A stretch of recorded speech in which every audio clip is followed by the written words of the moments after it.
Upon glancing at my phone, I noticed a staggering 13 missed calls, all originating from my persistent mother-in-law, Martha. Not again, I thought to myself. Just as I was contemplating this influx of calls, my phone vibrated once more. Answering the call, I was met with Martha's angered voice demanding, "Excuse me, isn't the allowance for this month $3,000 due?" "Excuse me?" I responded, trying to keep my composure. "Send the allowance. This month's payment hasn't been deposited yet." Martha raged on, completely indifferent to my circumstances and solely fixated on her own desires.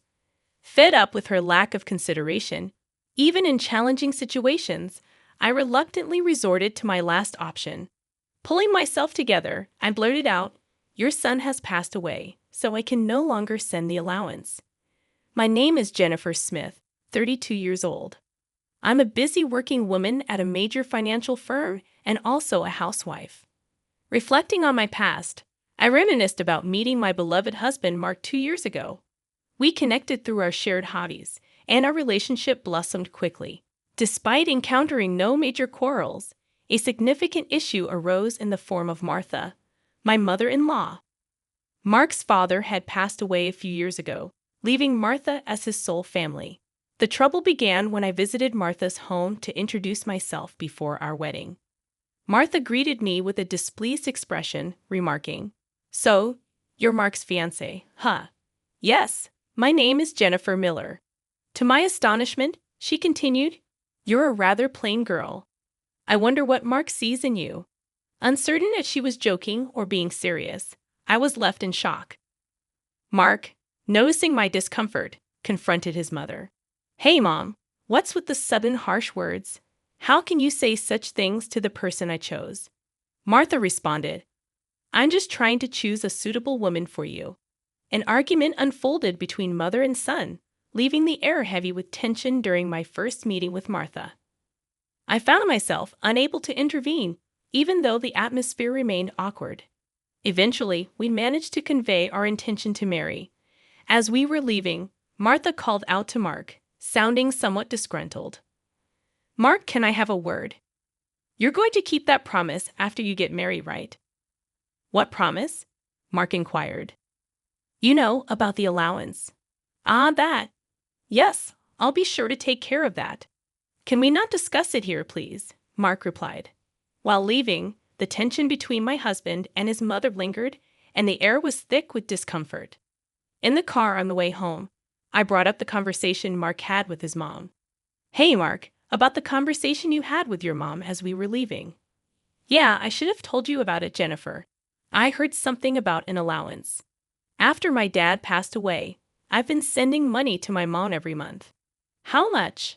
I asked. $2,000. $2,000. I couldn't help but raise my voice in surprise. Mark sighed deeply and explained, "Actually, my mom has a debt from a casino a long time ago. She's still paying it off, and because her health isn't great these days, she spends a lot of time at home. But she still needs money to live on, right?" "But $2,000? Isn't that a bit too much? If I try to lower the amount, she keeps calling me over and over. And no matter what, a mother is still a mother. I worry about her living alone," Mark reasoned. I understood that Mark was genuinely devoted to his mother. Since his father passed away, Martha had been the only family he had left. Regardless of her character, she was still his beloved mother. 2 months after our wedding, during my lunch break, I received a call from Martha on my smartphone. When I answered, she began to speak in a cheerful tone. "Jennifer, long time no see. Can we chat for a bit?" "Yes. What can I do for you?" I asked. "Well, I was hoping you could start sending me money," Martha said. I was taken aback and struggled to find words. However, Martha seemed excited to continue the conversation. "You mentioned before that you're working for a financial company, right? That means you have a good salary, doesn't it?" "Not exactly." "What, are you lying to avoid giving me money?" "That's not what I mean," I replied. "Then what is it?" "But Martha, you're still receiving financial support from Mark, aren't you?" I asked. In defiance, Martha responded, "So what?" Jennifer sternly stated what she felt Martha was not appreciating. Martha, receiving $2,000 in monthly support is a big deal, and yet you're asking for more. Really? You think so? If you were to send me an additional $1,000, I could avoid burdening Mark. What do you mean by that? I asked. Well, I have Mark as a guarantor for my debts. If I fail to make payments, the debt collectors will go after him. Do you understand? Martha explained. But aren't you using part of Mark's $2,000 to pay back the debt? I inquired. I'm short. I haven't told Mark, but I have a significant amount of debt, Martha confessed. From her tone, it was apparent that this was a fact even her husband was unaware of. Having children in the future would increase our expenses. In addition to that, taking over Martha's debt was not an easy task. However, if Martha's payments fall behind and the debt falls onto Mark, the interest will likely have accumulated significantly by that time. If I refuse to send money, it would eventually become a problem for my husband as well. Thinking along those lines, I reluctantly agreed to Martha's proposal. All right, I'll start sending you money. Really? Good, Jennifer. I knew you would say that. The total, with Mark's contribution, will be $3,000. But this means you can pay off your debt, right? Yes, of course. I should be able to pay it all off in about a year. You promise, right? You'll make sure to pay off all your debts. I get it. So I'll be expecting it from this month onwards. Martha concluded the call abruptly. Physical exhaustion from work combined with this emotional burden only added to my stress. $1,000 a month, that's going to be rough. But it's also to prevent future problems for us. After all, if Martha can't make a living, it will upset Mark as well. That night, I promptly reported the matter to my husband. He told me I didn't have to do this, but I had already given my word to Martha, and it was a decision made for our future well-being. Mark expressed his gratitude and understanding, even as he maintained a sorry expression throughout.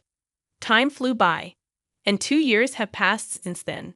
The financial aid we thought would end in a year is still ongoing, and even now, we are transferring $3,000 every month to Martha. What's more, about 2 months ago, Mark fell ill and has been unable to go to work. He's on sick leave, so he's receiving disability benefits, but it's a mere pittance compared to his previous salary. Last month, I managed to transfer $3,000 to Martha from my savings, but it would be very challenging if this situation continues. Unbelievably, Martha has not once come to visit her sick son. We have informed her of his hospitalization, but she doesn't show up to see him and only contacts me to ask, "You're still sending the money, right?" I was so furious that I decided to address the issue with Mark. Mark, listen, don't you think it's wrong that Martha is only concerned about money, even though you're in such a state? We need to think seriously about what to do going forward. Yeah, I've been thinking the same thing. I don't want to put more strain on you, Jennifer. This month, too, she's been bombarding me with calls and messages, asking if we've sent the money yet. Are you serious? How can she only think about money when her own son is sick? Mark expressed his anger towards his mother, his face slightly worn. Then, as if he had an idea, Mark exclaimed, "That's it," and wore a sly grin. What is it, Mark? Well, this is our last resort. I've come up with something good. For your mom. What? I was curious but cautious. Mark suggested a plan that I could never have imagined. Although it could be called inappropriate, it seemed to be the only way to make Martha understand. A few weeks later, Mark was discharged from the hospital. Martha didn't reply to any of our messages, so we didn't inform her about Mark's discharge. In the last 2 weeks, Martha had been relentlessly demanding money, displaying no concern for her son's well-being. While Mark and I were enjoying a cup of tea, a message came in on my phone. Upon checking, I found 13 missed calls from Martha again. As I thought, my phone vibrated again. It was another call from Martha. "Hello," I answered and turned on the speaker microphone so that Mark could hear. Martha started shouting right away. Listen, where's the $3,000 for this month? Excuse me, that's right. The money for this month hasn't been transferred yet, I replied. Do you realize Mark is now? I don't care if he's in the hospital or whatever. It's none of my business. You're working at a good place, right? You must have plenty of savings. Hurry up and transfer it here, Martha shouted angrily. Eventually, she said something unbelievable. Listen, since you married Mark, if you can't pay, you have to pay me. Understand? If you refuse, I'll make you the guarantor. Got it? At that moment, something inside me snapped. She was displaying her desires openly without considering our situation at all. I had reached my breaking point with her. She didn't even try to reflect on her own actions. Now, I had no choice but to resort to the last resort. I firmly declared into my smartphone, Mark has passed away. I can't send you any more money. At these words, Martha blurted out in bafflement, what? Yes, this was the last resort that my husband suggested. Lied to Martha about Mark's death and observe her reaction. If she showed any sign of sadness, if she reflected on her behavior and apologized, we would continue to support her financially. But if she didn't reflect, if she demanded money, we would sever ties completely. Deep down, I knew it was time to confront Martha's blatant disregard for the well-being of her own family. I believed that even someone as money-driven as Martha would deeply reflect on her actions upon hearing that her own son had passed away. However, the very next moment, Martha burst into loud laughter. What's so funny? I questioned. Well, isn't it obvious? If Mark is dead, that means his inheritance will be distributed to me too. Excuse me, I've been looking into it since I heard that Mark was sick. Listen here, 2/3 of Mark's assets are yours, but 1/3 is mine. I was at a loss for words. I never anticipated that when she first heard her son was sick, she wouldn't look into treatment, but into how the inheritance would be divided. My anger surpassed. I was simply dumbfounded. My husband seemed to feel the same way, and as our eyes met, he slowly nodded. This was the signal to continue with the plan. Once again, I said to Martha in a strong tone, Martha, did you hear what I said? Mark is dead. I heard. What about it? Aren't you sad your own son passed away before you? Martha replied nonchalantly, you just make sure to send me some. I won't let you get away with not doing it. With a click, the phone line was cut off, and a dial tone echoed. I glanced at my husband and saw that he was shaking, his face red with anger. Mark, are you okay? I asked. My husband looked into my eyes and said, I'm cutting ties with her. She'll likely come here eventually, demanding money. Let's wait until then, okay? But are you really okay with this, cutting off ties just like that? Yeah, I have no regrets. After that call, she's no mother. My husband's eyes were filled with hatred, and I felt the same way. A person who only thinks about money over her own son's life is not family to me. A few days later, as expected, Martha came to our house. For the time being, I decided to hide my husband in the next room and deal with Martha myself. Martha approached me with a face like a demon. Hey, give me Mark's inheritance right now. Again with that? Anything else to say? He's already dead, isn't he? It's pointless to say anything now. Yet you never even visited him. What are you saying? Are you really his mother? You're so annoying. Give me the inheritance right away. I don't mind getting the lawyer. Speaking more would be a waste of time. Just as I thought that, my husband emerged from the next room. Seeing him, Martha let out a startled gasp as if she had seen a ghost. Mark, why weren't you dead? Long time no see, Mom. Sorry, but the news about my death was a lie. A lie? How could you be so disrespectful? I wanted to confirm your true nature, Mom.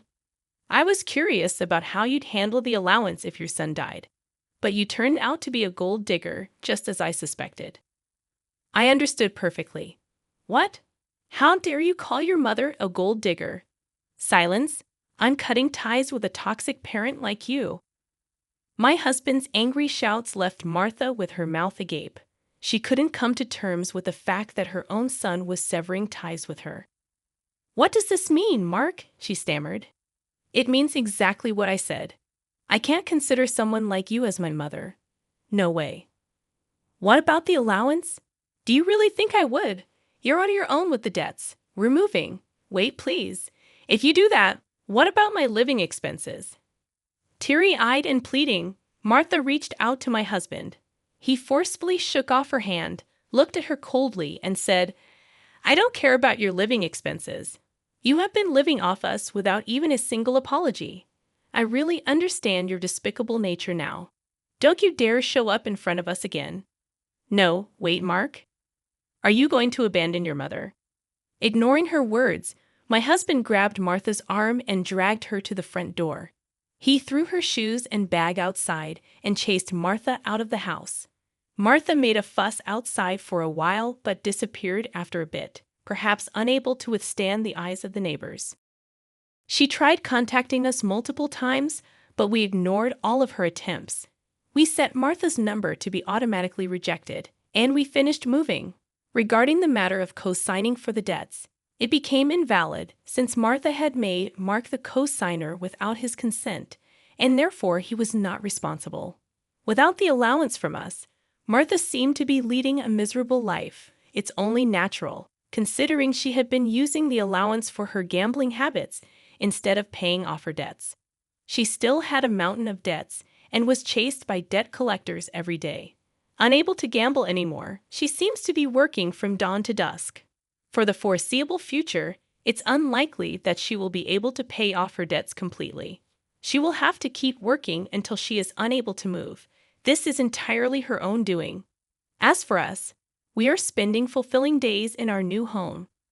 My husband's condition has stabilized, and he has returned to work. After some time, there's a new life growing in my belly. We're going to have an additional member in our family next year. From now on, we want to spend happy days as a family of 3.